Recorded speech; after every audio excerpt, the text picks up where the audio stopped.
আসসালামু আলাইকুম প্রিয় বন্ধুরা, আপনারা সবাই কেমন আছেন? আমি শামিমা এসবি top job my YouTube channel. আশা করি আপনারা ফুল ভিডিওটা দেখবেন। এটা হচ্ছে ফিশ 2 পিস দিয়ে আমি ফিশের স্ন্যাক্স বানাবো। আশা করি আপনারা ফুল ভিডিওটা দেখবেন। আমার বেবি মাছ খেতে চায় না, যে বাচ্চারা মাছ খেতে চায় না তাদের জন্য আপনারা এই প্রসেসে বানিয়ে রাখবেন এবং আশা করি ওরা খাবে এবং ফ্রোজেন করে রাখবেন। আমি এটাকে ফ্রোজেন করে রেখে দিব।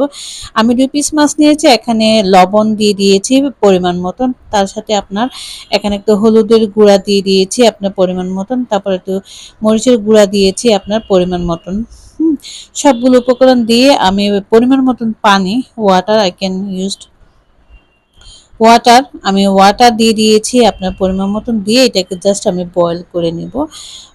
এখানে আবার জিঞ্জার পেস্ট দিয়ে দিয়েছি। তারপর হচ্ছে আপনার রসুন এবং আপনার আদা পেস্ট দিয়ে ভালো করে মেরিনেট করে তারপর আপনার চুলোয় দিয়ে দিয়েছি।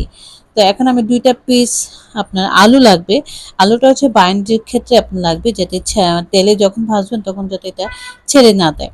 তো আমার মাছের পিচ আপনার সিদ্ধ হয়ে গিয়েছে, দেখতেই পাচ্ছেন। এটাকে আমার ঠান্ডা হওয়ার জন্য কিছুটা সময় আমি রেস্ট দেব, জাস্ট কোল্ড ঠান্ডা হওয়ার জন্য আমি এটাকে কিছুক্ষণ রেখে দিচ্ছি।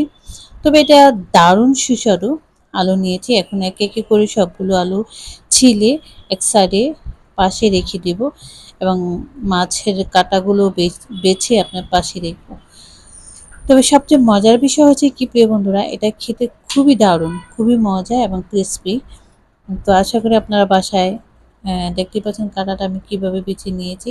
তবে খুব কেয়ারফুলভাবে আপনারা বেছে নিতে হবে, কাঁটাটা ছাড়িয়ে নিতে হবে, এই জন্য যাতে বাচ্চাদের বা বয়স্কদের যেন আপনার কাঁটা গলায় আটকে না যায়। তা আমি খুব এমনি মাছ যখন পাচ্ছি আমার বেবিকে যখন খাওয়ানো হতো, তখন আমি খুব কেয়ারফুলভাবেই আমি এটা করেছি। আমি একে একে করে সবগুলো ছাড়িয়ে নিয়ে এখন ভালো করে মিক্স করে নিয়েছি, যেন মিক্সটা আলুটা ভালো করে মথে নিতে হবে, এই জন্য যে তেলে যাতে ছেড়ে দিলে পানি ছেড়ে যেতে না দেয় সেদিকে খেয়াল রাখতে হবে। আর এগুলো খুবই মজা, বাচ্চারা আপনাদের হোমমেড তৈরি করে যদি বাচ্চাদের জন্য এটা রেখে দেন, আশা করি সব বাচ্চারাই খাবে। এখন আমার হয়ে গেল, আমি পরিমাণ মতন একটু লবণ, একটু মরিচের গুঁড়ো দিয়ে দিয়েছি। যেহেতু বাচ্চা খাবে তো খুব একটা ঝাল পছন্দ করে না, বাচ্চারা খেতে পারে না। এটা টমেটো সস দিয়ে খেলে দারুণ অসাধারণ টেস্ট হয়। তো চিকেন যেভাবে বানানো হয় সেম প্রসেসে আমি এটা ফিশ দিয়ে তৈরি করেছি। এখানে ব্রেড ক্রাম্ব লাগবে আমার পরিমাণ মতন ব্রেড ক্রাম্ব, কিছুটা তেল লাগবে। হাতের তালুতে আমি একটু তেল নিয়ে ভালো করে মেখে নিয়েছি, যাতে যখন আমি এটা শেপ দিব ডিফারেন্ট শেপ আমি শেপ দিয়েছি।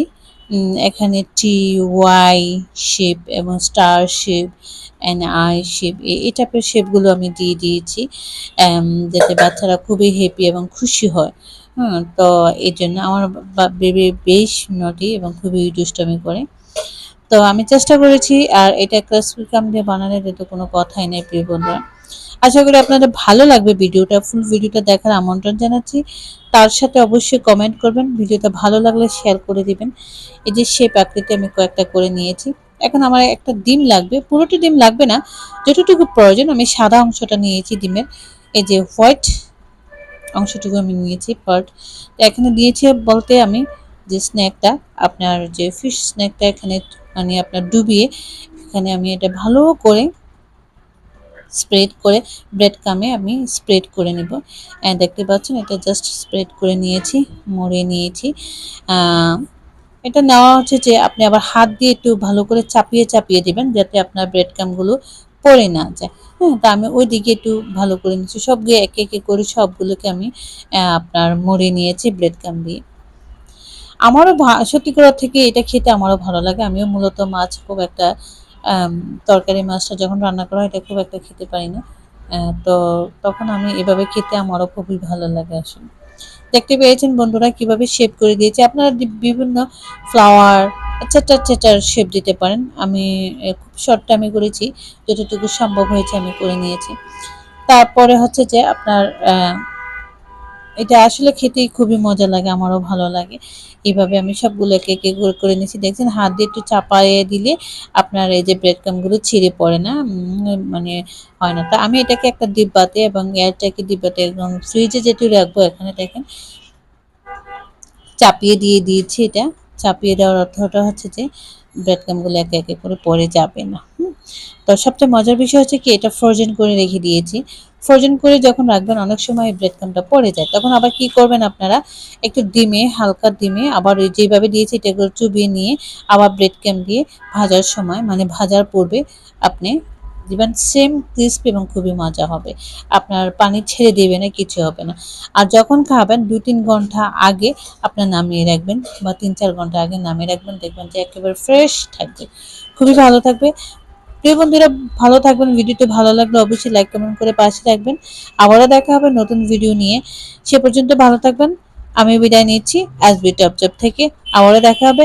আমার ফেসবুকে আছে, চাইলে আপনার লিংকে জয়েন হতে পারেন। ভালো থাকবেন। Bye bye. আল্লাহ হাফেজ। আসসালামু আলাইকুম।